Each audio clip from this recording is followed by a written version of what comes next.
শুভ পৌষ পার্বণ। দেখো বন্ধুরা, এখানে পিঠে করছি।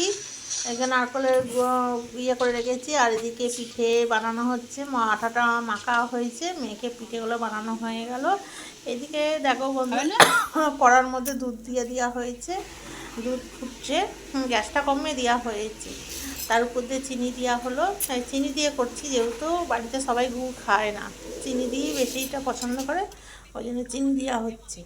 দেখো বন্ধুরা, চিনিটা দিয়ে এবার মানে কি বলবো, মানে একটু ভালো করে ফোটানো হবে, আর ওর সাথে এলাচ অ্যাড করা হবে। দেখতে থাকো আমার দুধ পুলির রেসিপিটা কেমন হচ্ছে, তোমাদের সামনে তুলে ধরছি। দেখো, এবার পিঠেগুলো দেওয়া হবে, মানে এলাচটা দিয়ে তারপরে পিঠে দেওয়া হবে। দুধগুলো অলরেডি মানে ইয়ে হয়ে গেছে, সেদ্ধ হয়ে গেছে। চিনিগুলো দিয়ে ম্যাশ করে ভালো করে দেখো। এবার আমি একটু ভালো করে ঘেটে দিচ্ছি, ঘাঁটলে চিনিগুলো পুরো মিশে যাবে। দেখো বন্ধুরা, এইভাবে দুধ পুলি বানাবে, খুবই টেস্টি হয়। এই যে পিঠে রাখা আছে, পিঠেগুলো বানিয়ে রেখেছি মানে নারকেলের পুর দিয়ে। এবার সেইগুলোকে দিয়ে দেওয়া হবে দুধের মধ্যে, দুধটা ফুটে উঠলেই দেওয়া হবে। দেখতে থাকো তোমরা বাড়িতে কিভাবে বানাও আর আমরা কিভাবে বানাচ্ছি দেখো। মানে বিভিন্ন, সবাই তো পারো সব জিনিসটা করতে, তাও একটা রেসিপি দিতে হয় আমাদের। একটা রেসিপি আমি দিলাম, দেখো কেমন লাগে।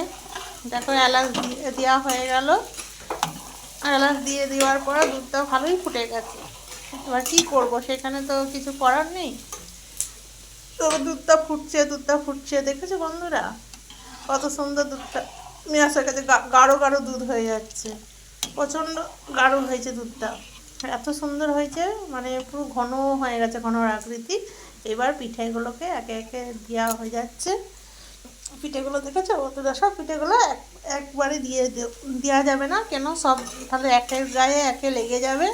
ওই জন্য মানে দুটো চারটে করে দেওয়া হচ্ছে। আর এই রেসিপিটা সত্যি কথা দেখো তোমাদের কেমন লাগছে। আমার তো দুধ পুলি খেতে ভীষণ ভালো লাগে, আর এই পৌষ পার্বণের দিনে সবারই দুধ পুলি খেতে ভালো লাগে। এর মধ্যে গুড় দিয়ে করলে আরও ভালো হয়, গুড়টা তো দেওয়া হয়নি। এমনি আমরা পিঠেগুলোই করছি চিনি দিয়ে, যেহেতু বাড়িতে সবাই খায় না ওই জন্য। দেখো পুরো ফুটে গেছে আমার দুধ পুলি, পুরো রেসিপি রেডি।